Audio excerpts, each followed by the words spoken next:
Bonjour à tous, bienvenue dans cette nouvelle vidéo où nous allons voir les propriétés caractéristiques du parallélogramme, c'est-à-dire à partir de quel moment un quadrilatère devient un parallélogramme en fonction de certaines caractéristiques. Alors, on va voir justement ça en déformant des figures sur GeoGebra et on voit un petit peu ce que ça donne. Alors voilà, on va partir d'un quadrilatère, ici le quadrilatère ABCD, ici on a bien quatre côtés ABCD.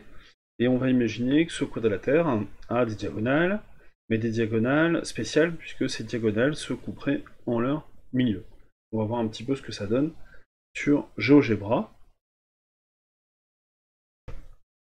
Donc voilà GeoGebra, on va dessiner un quadrilatère, ici un BCD, quadrilatère quelconque. Nous allons regarder ces diagonales. Les diagonales sont des segments. Donc la diagonale AC et la diagonale BD. On va ensuite demander à GeoGebra de nous placer les milieux de chacun des deux segments. Le milieu ici, le milieu de cette diagonale ici, le milieu de cette diagonale ici, les deux milieux E et F. Donc ici on a deux diagonales sur un quadrilatère quelconque, et donc ces deux diagonales n'ont pas le même milieu. Les deux diagonales ne vont pas se couper en leur milieu. Par contre, dès que l'on se débrouille pour déformer notre quadrilatère afin que nos deux diagonales aient le même milieu ici, voilà, on s'est débrouillé pour que les deux milieux se superposent, on dit que les deux diagonales ont le même milieu, et bien on se rend compte, on retrouve ici un parallélogramme. Vous remarquerez ici qu'on a des parallélogrammes.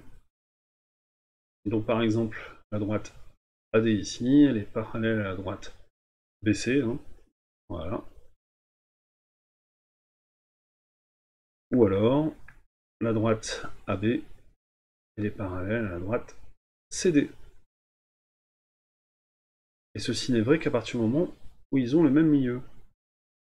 Donc dès que les deux diagonales n'ont pas le même milieu, on se rend compte que nos côtés ici, eh bien, ne sont pas parallèles, puisque ici on a une intersection.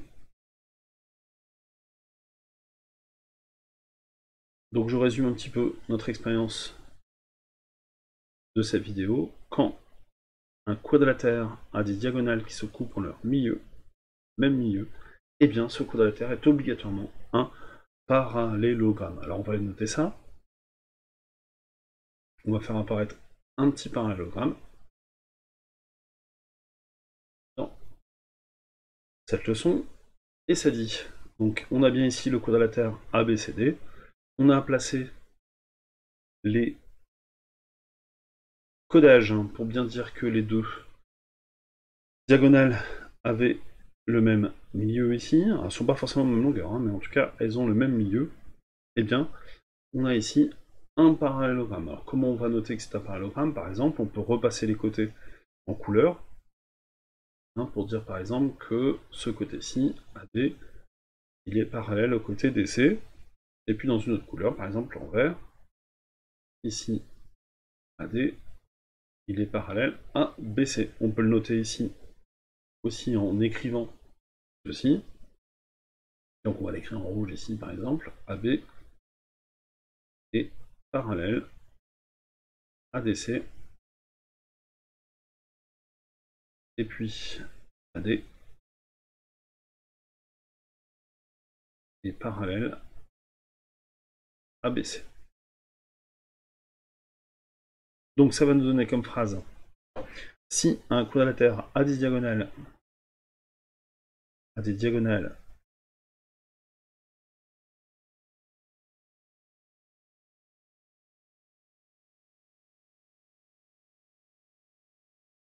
qui se coupent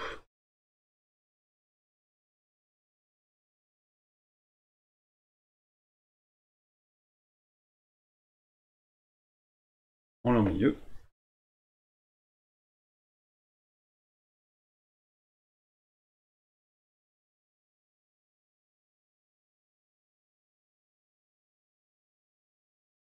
alors c'est un parallélogramme. Donc qui dit parallélogramme, les côtés opposés sont parallèles.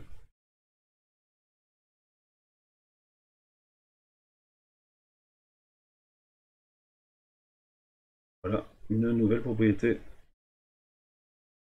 sur les quadrilatères et donc les parallélogrammes. On peut noter également ici, puisqu'on a travaillé sur les diagonales, on peut les tracer.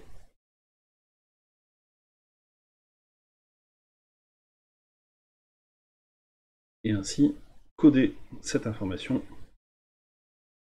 que les diagonales se coupent en leur milieu. Ici, si je mets le même codage de chaque côté, eh bien, ça veut bien dire que le point I, on va l'appeler I, il est bien au milieu de la diagonale BD. Et puis, si je mets le codage ici et ici, ça veut bien dire que I est au milieu de la diagonale AC. Donc I il est bien au milieu des deux diagonales. Les deux diagonales ont le même milieu. Eh bien, on a obligatoirement un parallélogramme. C'est comme ça qu'on va pouvoir démontrer que certaines figures sont des parallélogrammes.